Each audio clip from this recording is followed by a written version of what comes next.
Bueno, pues ahora en este momento van a producirse un efecto Well, right maravilloso. now we're going to observe a marvelous effect. We have studied two laws. Do you remember the law of marginal utility?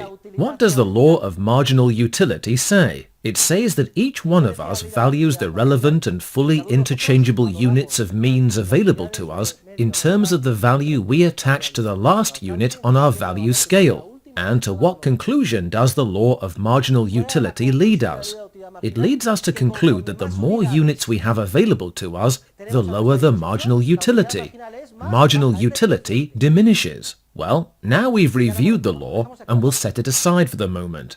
Now, let us recall the second law we studied, the poorly named Law of the Division of Labor, actually of knowledge, or Ricardo's Law of Association, the Law of Specialization. According to this law, human beings realize that we benefit if we specialize in a specific area and exchange our products for those of others. Imagine a society in which each one of us specialized in one specific and unique line of production and did nothing else. You would make shirts and only shirts, you shoes and only shoes, you books and only books, and so on. Everyone would produce something different. What would happen? I ask you. Would she value very highly the 100 shirts she produced each week? No, she would have only shirts.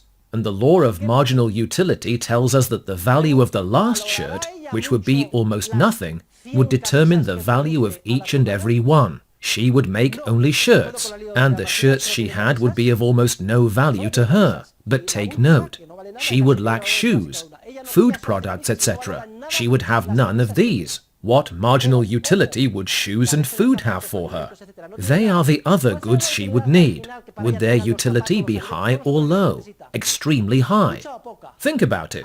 What she had would be worth almost nothing to her, but what she lacked would be tremendously valuable. And this gentleman, Mark, would make shoes. How much would the shoes be worth to him if he had 500 pairs of shoes like Imelda Marcos? Would they be worth a lot or a little? His own products would be of almost no value to him, because they would be his specialty, but what he lacked would be of high value, and the same would be true for you, and so on. Let's fuse the two laws together. The law of specialization, which says each person should specialize in the area in which he or she has a relative comparative advantage, and the law of marginal utility. In a society, for illustrative purposes, our class, if each one of us specialized in a specific and unique area, and we had many goods from that area but lacked all others, I ask you, in light of the law of marginal utility, under these circumstances, what incredibly powerful force would spontaneously emerge in that society? What would we immediately do? What would we set out in search of? What would we pursue? What? Exchanges. If each of us specialized in a particular sphere, and what we had was of almost no value to us, but we valued very highly what others had, and this was true for all of us, the incredibly powerful force that would immediately emerge would consist of exchanges. You would be contacting this person, and this person, and this person. Everybody would want to make exchanges. Immediately, in a fraction of a second, we would all start trading things, because what we have is worth almost nothing to us, and what others have is worth a lot, and vice versa.